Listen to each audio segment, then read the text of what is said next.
Então nós estamos a fazer o estudo de um livro muito importante que se chama Os Mensageiros e que vamos passar para o capítulo 40 e o tema é Rumo ao Campo. Os Mensageiros é um livro, uma psicografia de Francisco Cândido Xavier e tem aqui também o retrato de Chico Xavier, este médium maravilhoso que nós tivemos na nossa atualidade, e do seu mentor André Luís. André Luís, de facto, traz-nos ensinamentos valiosíssimos sobre o mundo espiritual. E todo este livro vai nos mostrar o que acontece no mundo espiritual, no nosso lar, especificamente nesta colónia que acolheu André Luís e como André Luís se tornou um trabalhador incansável. Então vamos começar por refletir este capítulo que é Rumo ao Campo. Quase todos os servidores espirituais puseram-se a caminho de tarefas variadas. Somente alguns amigos permaneceriam na residência de Dona Isabel em missão de auxílio e vigilância. Notei que Aniceto continuava distribuindo instruções diversas, dirigindo-se em caráter confidencial a determinados companheiros a respeito da missão que lhe confiara Telésforo. Antes do meio-dia, porém, convidou-nos a acompanhá-lo. Aqui percebemos que no mundo espiritual não há descanso. Todos trabalham e desejam trabalhar. É de facto uma oportunidade para todos os espíritos poderem servir na tarefa do bem e do amor. Então, na oficina, disse-nos bondoso Aniceto, encontramos revigoramento imprescindível ao trabalho. Recebemos reforços de energia, alimentamo-nos convenientemente para prosseguir no esforço, mas convenhamos que para muitos de nós a noite representou uma série de atividades longas e exaustivas. Necessitamos de algum descanso. Voltaremos ao crepúsculo. Quer dizer que também os espíritos, no mundo espiritual, necessitam de descanso, assim como nós. Não tanto como nós, mas com certeza necessitam de recuperar energias para bem servir. Aonde iríamos? Ignorava. Isto é André Luís a pensar.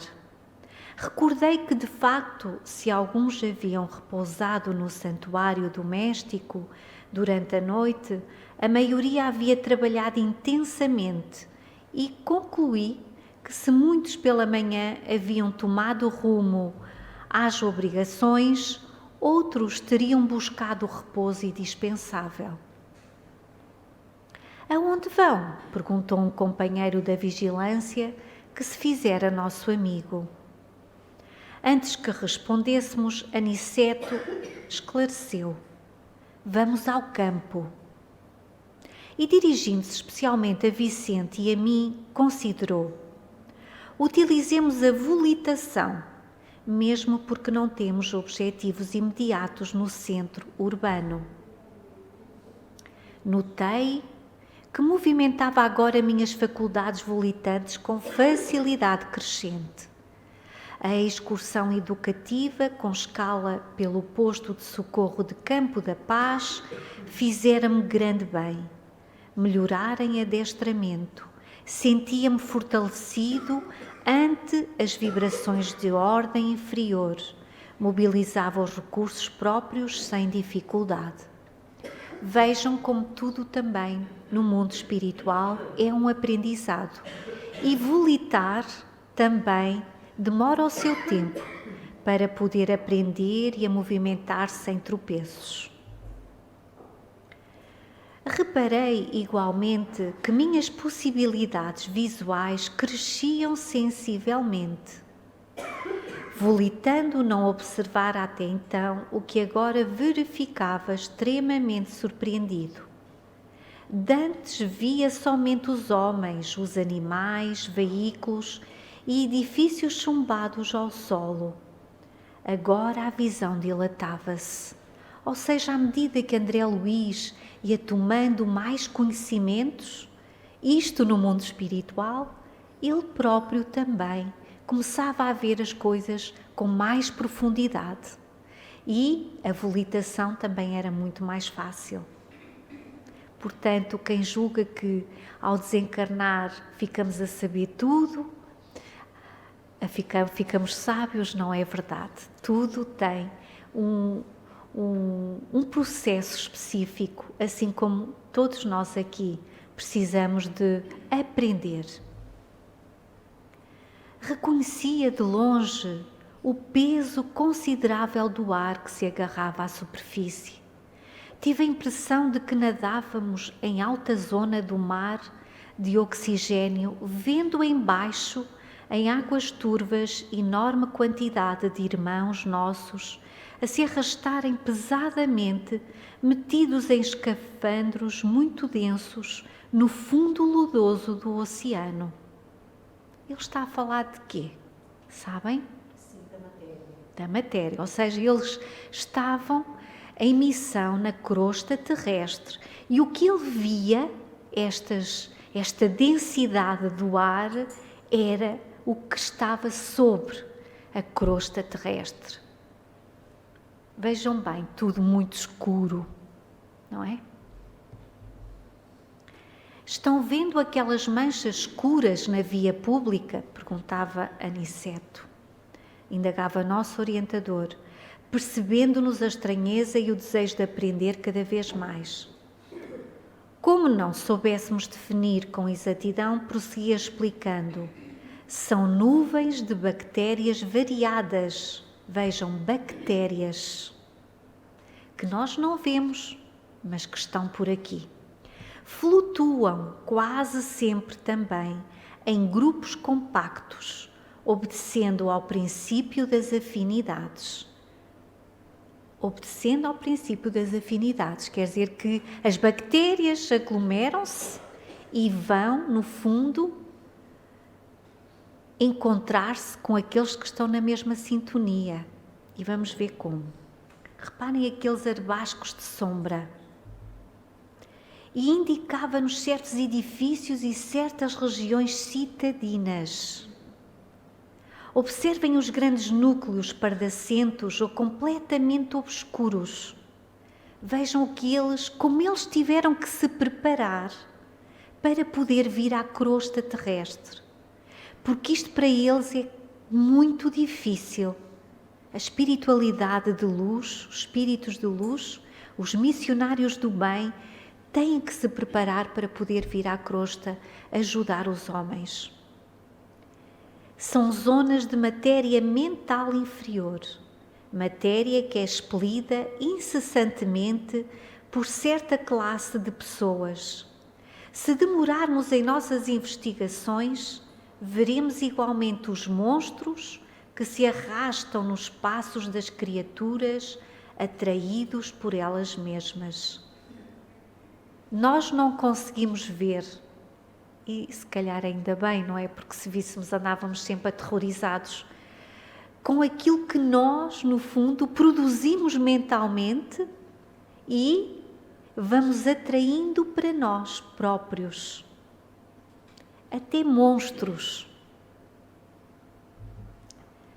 Imprimindo grave inflexão às palavras, considerou: tanto assalta ao homem a nuvem de bactérias destruidoras da vida física, quanto as formas caprichosas das sombras que ameaçam o equilíbrio mental. Como veem, o orai e vigiai do Evangelho tem profunda importância em qualquer situação e a qualquer tempo. Somente os homens de mentalidade positiva, na esfera da espiritualidade superior, conseguem sobrepor-se às influências múltiplas de natureza menos digna. Vejam como nós, mentalmente, o que nós produzimos no ambiente, à volta de nós e no próprio ambiente. E o próprio ambiente acaba por contagiar também muitos irmãos. Interessado, contudo, em maior esclarecimento, perguntei: mas a matéria mental emitida pelo homem inferior tem vida própria, como o núcleo de corpúsculos microscópios de que se originam as enfermidades corporais?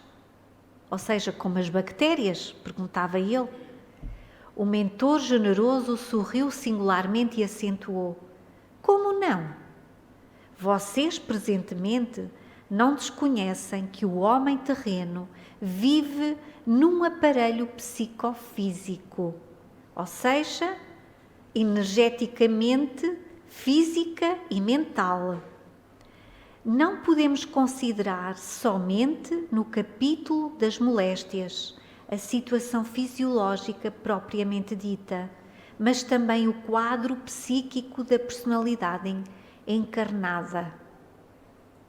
Portanto, não é as doenças físicas somente aquelas que nos trazem complicações ao nosso equilíbrio. No fundo, as doenças físicas são sempre provocadas, sempre pelo espírito. E o espírito, no fundo, vai se manifestar na mente.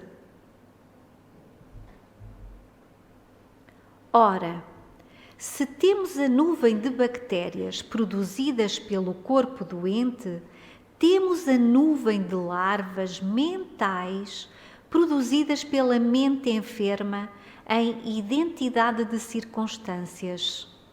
Desse modo, na esfera das criaturas desprevenidas de recursos espirituais, tanto adoecem corpos como almas.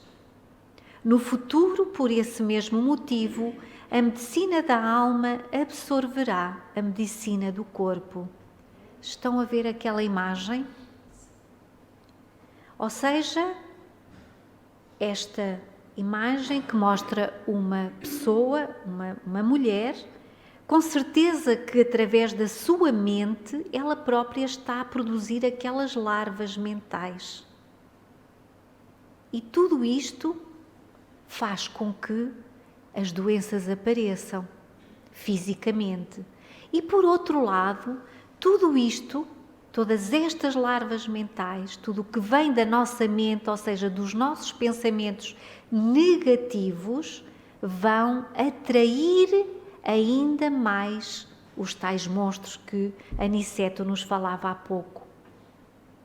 Por isso é que Jesus nos dizia: vigiai e orai.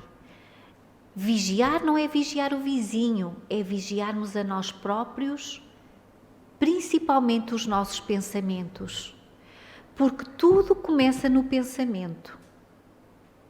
Tudo começa no pensamento. Do pensamento passamos para as emoções, das emoções para as palavras, das palavras para as atitudes, e é assim. Se nós vigiarmos os nossos pensamentos e, no fundo, cultivarmos pensamentos positivos, de amor e de paz para nós e para todos, vamos estar sempre envolvidos numa sintonia positiva. Vamos atrair para nós espíritos da mesma sintonia, ou seja, espíritos do bem e do amor. Se por outro motivo nós andamos a pensar muito negativamente, enfim, cultivamos pensamentos menos positivos ou desejamos também mal a outras pessoas, o que é que vai acontecer connosco? Vamos sintonizar-nos com espíritos da mesma índole, da mesma sintonia, ou seja, espíritos que também vibram de uma forma ainda muito negativa. Então, depois isso vai nos trazer muitos problemas na nossa vida, no nosso dia-a-dia, no nosso trabalho, no nosso seio familiar, em tudo. começamos a perder o equilíbrio. Por isso temos que ter muito cuidado com o que pensamos. E quando um mau pensamento vem à nossa mente, façamos prece. Vigiai e orai. Poderemos, na atualidade da Terra, fornecer tratamento ao organismo de carne. Semelhante tarefa dignifica a missão do consolo, da instrução e do alívio. Mas no que concerne à cura real, somos forçados a reconhecer que esta pertence exclusivamente ao homem-espírito. Quer dizer que é muito bom nós termos os médicos para tratarem da nossa saúde física, mas a causa da doença está sempre no espírito.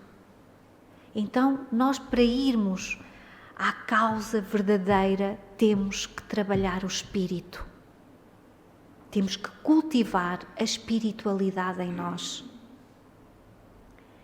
Deus meu, exclamou Vicente espantado, a que perigos está submetido o homem comum? Por isso, tornou Aniceto cuidadoso, a existência terrestre é uma gloriosa oportunidade para os que se interessam pelo conhecimento e elevação de si mesmos. Então quer dizer que estamos sujeitos a perigos, certo, mas nós somos seres livres. Somos livres e somos responsáveis. Quer dizer que ninguém, nem nada, nem mesmo os espíritos, podem perturbar a nossa liberdade, se nós soubermos usar a nossa liberdade com responsabilidade. Ou seja, se nós vivermos na sintonia de paz, se nós procurarmos o conhecimento, esclarecermos-nos, porque às vezes nós andamos confusos exatamente porque não temos noção do que é ser espiritual, do que é o mundo espiritual. E por outro lado, temos que cultivar o quê? Para além do conhecimento, a moralidade. O nosso ser. Aquilo que verdadeiramente, no fundo, nos torna melhores.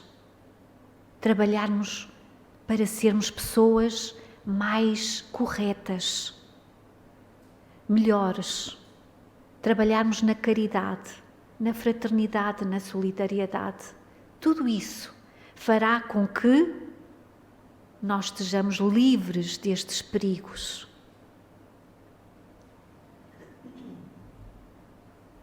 E por esta mesma razão ensinamos a necessidade da fé religiosa entre as criaturas humanas.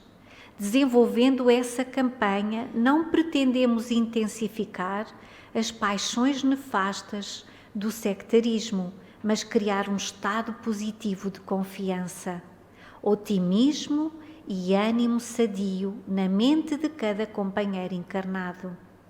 Até agora, apenas a fé pode proporcionar essa realização. As ciências e as filosofias preparam o campo. Entretanto, a fé que vence a morte é a semente vital. Possuindo-lhe o valor eterno, encontra o homem bastante dinamismo espiritual para combater até à vitória plena em si mesmo. Então o que é que nós precisamos de cultivar sempre? Claro, o esclarecimento e as virtudes e, acima de tudo, o pensamento positivo, o otimismo, a fé, a esperança. Compreendendo que precisaria completar os esclarecimentos, exclamou depois de pausa mais longa: todos precisamos saber emitir e saber receber. Para alcançarem a posição de equilíbrio nesse mistério, empenham-se os homens encarnados e nós outros em luta incessante. E já que conhecemos alguma coisa da eternidade, é preciso não esquecer que toda a queda prejudica a realização e todo o esforço nobre ajuda sempre. Então nós temos que saber, primeiro compreender, no fundo, a espiritualidade, o mundo espiritual, de como é que eles nos podem de facto ajudar e sabermos receber essa ajuda. Saber receber essa ajuda. As explicações recebidas não poderiam ser mais claras. Aquela visão, porém, de ruas repletas de pontos sombrios a se deslocarem vagarosos, atingindo homens e máquinas nas vias públicas, assombrava-me. Também a nós nos assombra, não é? Perceber que neste planeta tão bonito que Deus nos concedeu para nós habitarmos, maravilhoso, com tudo o que necessitamos, nós vamos destruindo, poluindo, não só materialmente, mas também energeticamente, com os nossos pensamentos, com as nossas más palavras, com as nossas más atitudes. Sequioso de ensinamentos, tornei ao assunto. A lição para mim tem valores incalculáveis e quando penso no alto poder reprodutivo da flora microbiana, Aniceto, contudo, não me deixou terminar. Conhecendo de antemão minha pergunta natural, cortou-me a frase exclamando: sim, André, se não fosse o poder muito maior da luz solar, vejam bem, do Sol, casada ao magnetismo terrestre, poder esse que destrói intensivamente para selecionar as manifestações da vida na esfera da crosta, a flora microbiana de ordem inferior não teria permitido a existência de um só homem na superfície do globo.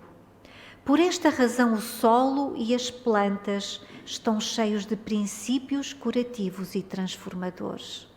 Maravilhoso isto. Tanto é importante o sol, como também é importante a chuva, como é importante o vento, até os trovões e as trovoadas são importantes. Os ventos afastam todas essas larvas mentais, essa poluição mental que nós vamos projetando para o ambiente. A chuva também limpa e purifica o ar. E como nós temos as plantas cheios de princípios curativos e transformadores. Como Deus nos colocou tudo o que necessitamos para sermos felizes. O sol, a chuva, o vento, a água, não é? Que é maravilhosa. E as plantas. E abanando significativamente a cabeça, concluiu: nada obstante, esse poder imenso, recurso divino, enquanto os homens, herdeiros de Deus, cultivarem o campo inferior da vida, haverá também criações inferiores, em número bastante para a batalha sem tréguas, em que devem ganhar os valores legítimos da evolução. Então, sofremos? Verdade. Mas quem são os responsáveis por este sofrimento? Nós próprios. Porque não temos noção nem consciência de quem somos. Porque quando todos nós tivermos consciência de facto de quem somos, espíritos, filhos de Deus, então tudo muda. Tudo muda à nossa volta. Iremos cultivar os bons pensamentos, iremos propagar o amor e a paz em todos os ambientes e assim sim, conseguiremos transformar este mundo de provas e expiações num mundo melhor. Então, fiquemos com esta lição gravada na nossa mente, possamos a partir de hoje estar mais atentos ao que pensamos e trabalhar e cultivar os bons pensamentos. Muito obrigado.